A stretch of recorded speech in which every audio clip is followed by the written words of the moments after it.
सविस्तर पत्रकार परिषद घेऊन सांगितलेले आहे. आपल्या या संदर्भातलं काय आकलन आहे, आपल्याला काही माहिती या संदर्भात आहे आणि रोहित पवारांच्या या मागणीकडे किंवा त्यांनी जी चौकशी करायची मागणी केली त्याला आपला कशा पद्धतीने पाठिंबा असेल?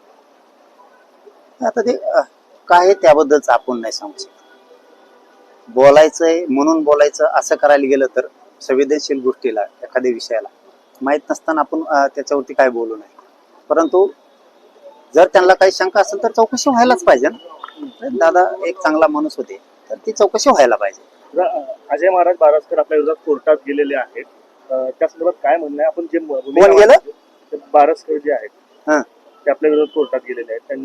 त्यांचं असं म्हणणं आहे की बदनामी झाली त्यांची सगळ्या आपण जी भूमिका मांडली आपण आपल्या भूमिकेवरती ठाम. आणि हे कोण आहे पण नाही मी विषय समजून घ्यायला मी काय बोलायलो नाही. अजय महाराज बारसकर नावाचे एक व्यक्ती आहेत, त्यांच्यावर तुम्ही आरोप केले होते की 40 लाख रुपये फडणवीसांकडून घेतले आणि हा बलात्कारी आहे, हा व्यभिचारी आहे आणि त्या विरोधात ते पोलीस स्टेशनला गेले. पोलिसांनी दखल नाही घेतली म्हणून ते कोर्टातून त्यांनी आपल्या विरोधात गुन्हा दाखल केला आणि कोर्टाने आपल्याला समन्स काढलं होतं 10 तारखेचं. मात्र त्या समन्सला आपण न्यायदेव तर आमचा विश्वास आहे ना. न्यायदेव तर आम्हाला न्याय देईन ना.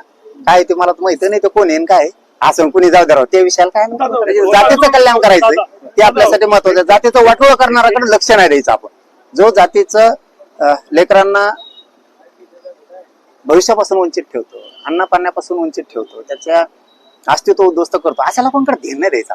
आपल्या समाजासाठी आपल्याला किती करता येईल. गर्दी असलं तरी तितकंच करायचं, गर्दी नसलं तरी तितकंच करायचं. याला म्हणताय जातीवरचं प्रेम. मी ते काम करतो. ते कुठे आता करतात असं ते न्यायदेवते जर गेलं असेल न्यायदेव तर देईल ना न्याय. शिवाजी महाराजांच्या पुतळ्याच्या अनावरणासाठी आलेला आहात, काय सांगणार?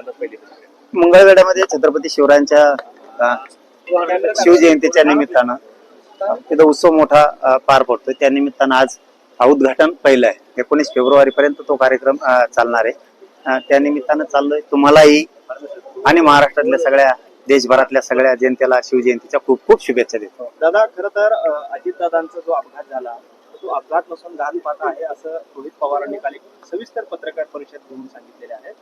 आपल्या या संदर्भातलं काय आकलन आहे, आपल्याला काही माहिती या संदर्भात आहे आणि रोहित पवारांच्या या मागणीकडे किंवा त्यांनी जी चौकशी करायची मागणी केली त्याला आपला कशा पद्धतीने पाठिंबा असेल?